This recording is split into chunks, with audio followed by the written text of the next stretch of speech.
Okay, Ethan, we're going to have in a second here a very familiar guest on the show, somebody that we think can help out with a local issue. So the Danbury Library, right? We had this incident involving the police department. Members of the department, including the sergeant, are under investigation for their role in it.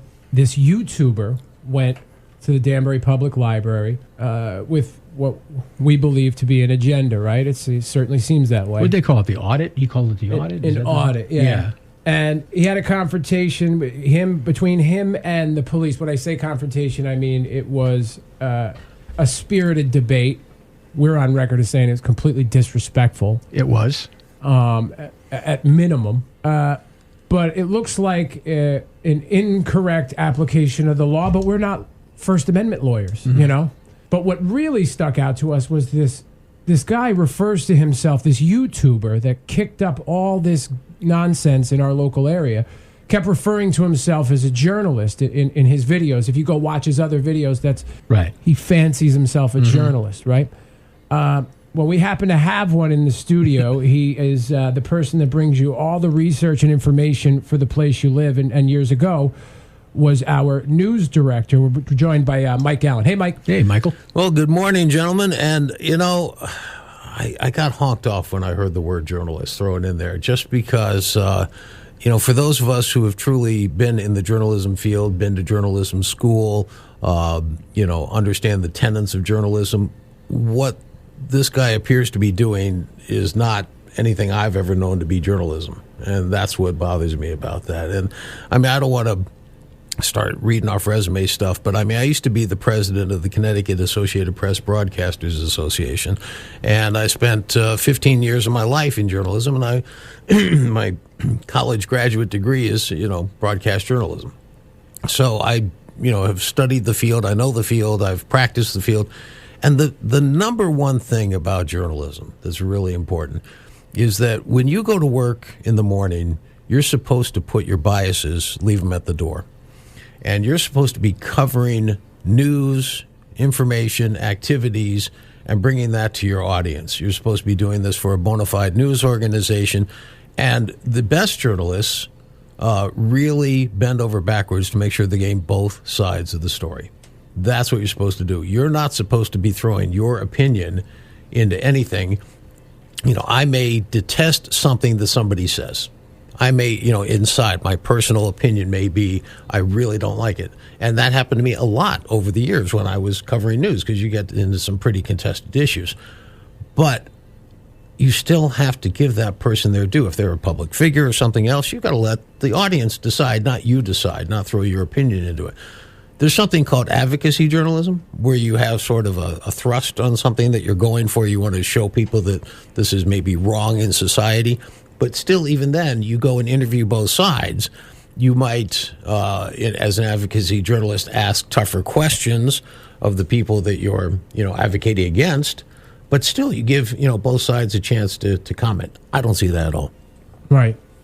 You know, we're in the middle of this all the time, which is, you know, why we have folks like Mike on the show, and we bring in, you know, the mayors or the first selectmen of different towns to get, you know, an inside opinion on an industry or a field that makes sense to each topic. You know, you've heard us talk, Ethan and I talk about this before, where I'm constantly telling people I'm not a journalist. You know, while we, you know, we have to fight this battle all the time. We are in an entertainment field. Just because our words are published, we're not journalists, and we're the first ones to tell you that. Well, would you call us amateur journalists? No. Not journalists at all? We provide a form of entertainment that sometimes also delivers news. But in its explanation, it sounds complicated. It's really not all that complicated. Yeah. And grown-ups can see the difference. You know, so when I am pushed and shoved and said, have a finger wagged in my face, I point back to subjects and instances like this one where we try to bring in folks who can, you know, bring some legitimacy to each conversation. And that's why we wanted to have Mike on. Now, you said it's not advocacy journalism, and people keep telling me, you know, there's a change that's going to come from this. There is some good that may come from this.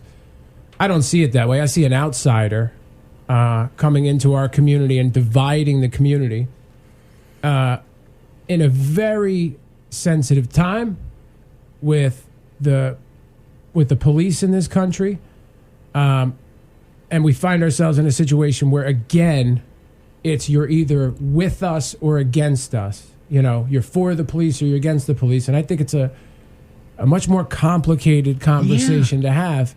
And a guy doing something like this oversimplifies it. Well, and not only that, one of the things that bothers me about citizen journalism is that people who are not trained to look at an event and capture it and cover it don't really understand the significance of what it is they're doing. They'll get their cell phone camera out, they'll take a picture of something, and it's like the famous video, unfortunately, of George Floyd, being killed. And that girl just stood there and videotaped the whole thing, and thank God we had that. The only problem with a video like that is you don't see what happened immediately before, in the lead up to it, and you don't see what happened afterwards. So people who see this, that's what they see. And because we're human beings, when we see something, we believe it. And it can be totally made up, which is the scary part about what you can do on the internet now. You can make people look like they're saying things that they never said, and all that stuff. But you've got to put everything into context. And that's what a reporter does. A reporter doesn't just say, wow, I saw that car accident.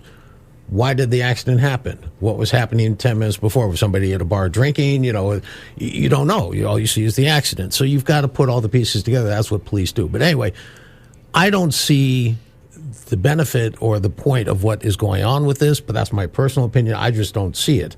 Libraries are different places, and I'm not a library specialist. I'm not a constitutional specialist, but I do know that they have concerns. The American, I forget the name of the law, but there was a huge issue where the government could go in and find out what books you had taken out.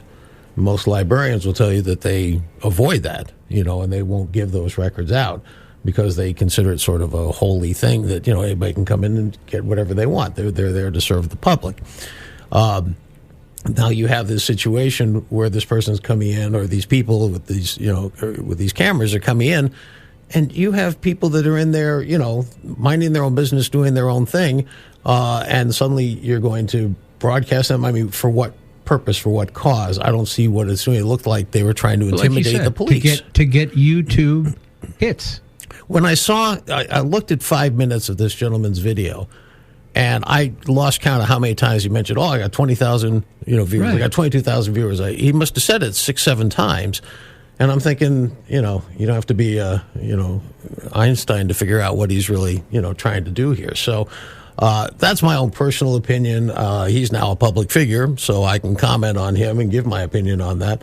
I'd love to hear what he has to say, but unfortunately, on his website, he doesn't have any semblance of a news organization. So for himself to call himself a journalist is just, to me, completely inaccurate and misleading. Now, if he wants to call himself something else, that he's an advocate for something or a .org or, God bless him. Go do whatever you want. It's a free country. But to call yourself a journalist, no.